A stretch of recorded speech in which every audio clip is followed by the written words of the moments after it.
মানিকগঞ্জ শ্বশুরবাড়ি থেকে পালিয়ে এখন আন্তর্জাতিক পর্ন তারকা।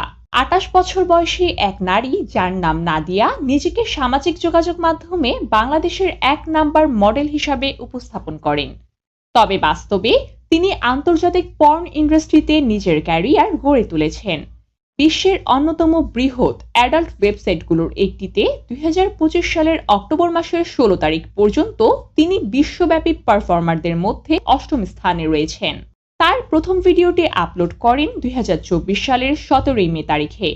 চলতি অক্টোবরের মাঝামাঝি পর্যন্ত তিনি মোট ১১২টি ভিডিও প্রকাশ করেছেন, যা একত্রে ২৬৭ মিলিয়নেরও বেশি ভিউ পেয়েছে।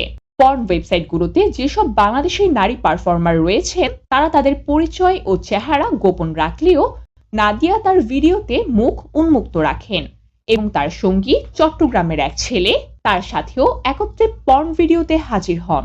বাংলাদেশের পর্নোগ্রাফি নিয়ন্ত্রণ আইন ২০১২ অনুযায়ী পর্নোগ্রাফি উৎপাদন ও বিতরণ একটি ফৌজদারি অপরাধ।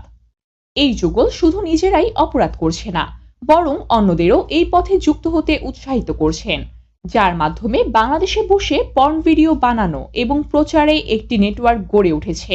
নাদিয়ার বাড়ি মানিকগঞ্জের হরিরামপুরে। তার শ্বশুরবাড়িও ছিল মানিকগঞ্জের হরিরামপুরে। ৮ বছর হয় শ্বশুরবাড়ি থেকে পালিয়ে চলে গেছে নাদিয়া। তার বাবা মায়ের সঙ্গে কথা বললে তারা জানান নাদিয়াকে ত্যায্য করা হয়েছে, কারণ নাদিয়া তাদের কোনো কথাই শুনতেন না।